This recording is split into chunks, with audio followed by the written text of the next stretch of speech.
New routines, new rules. Next, up to the mid 19th century, the company was concerned primarily with higher education, so it allowed the local function without much interference. After 1854, the company decided to improve the system of education. It felt that this could be done by introducing order within the system, imposing routines, establishing rules, ensuring regular inspections. Next, how this to be done?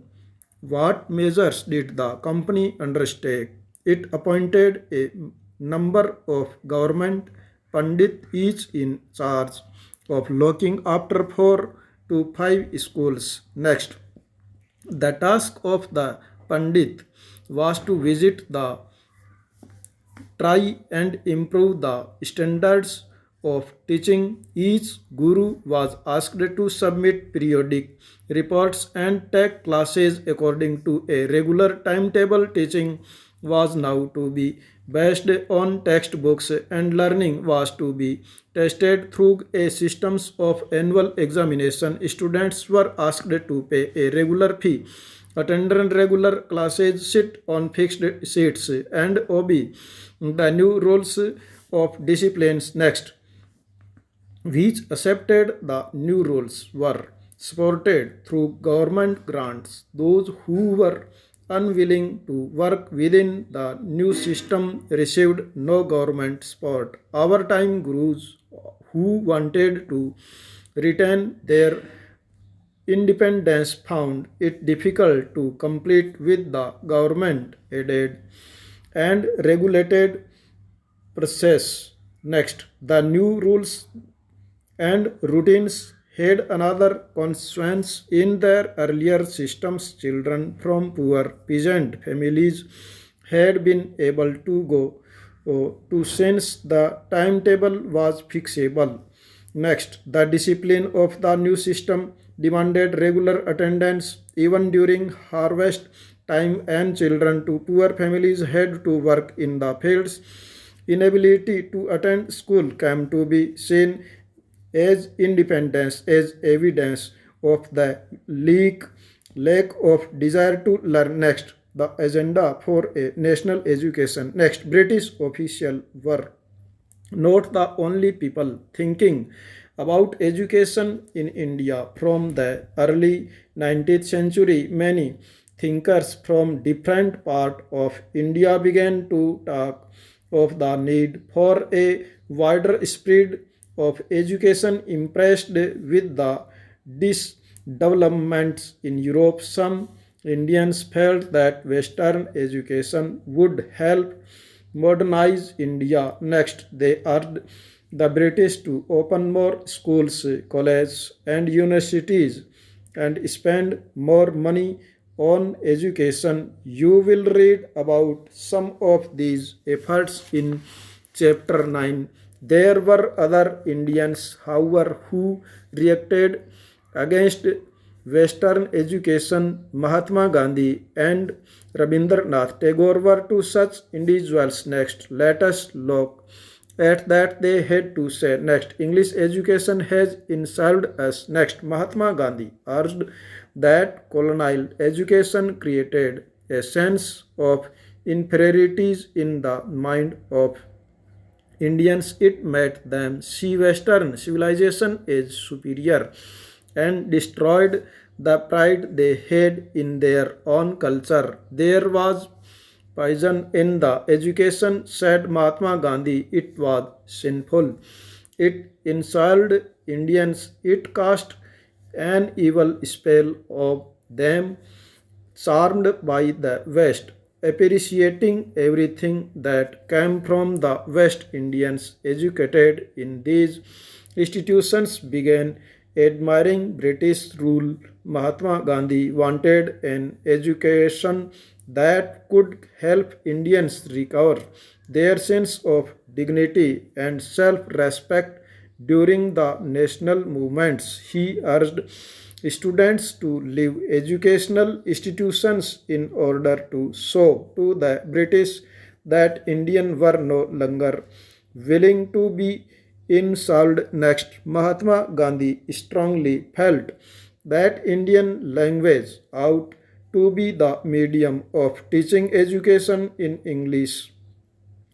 Indians distanced them from their own social surroundings and made them strangers in their own lands, speaking a foreign language, despising local culture. The English educated did not know how to relate to the message. Next, Western education, Mahatma Gandhi said, focused on reading and writing rather than oral knowledge.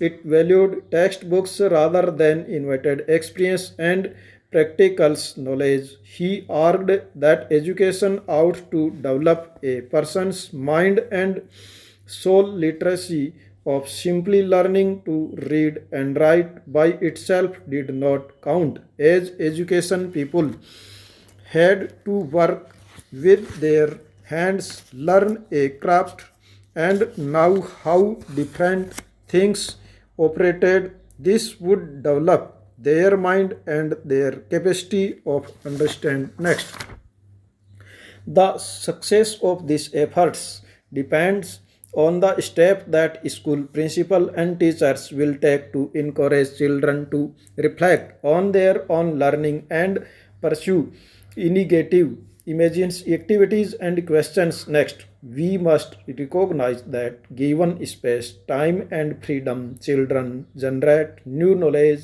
by engaging with the information passed on to them by adults. Treating the prescribed textbook as their sole basis of examination is one of the key reasons why other resources and sites of learning are ignored.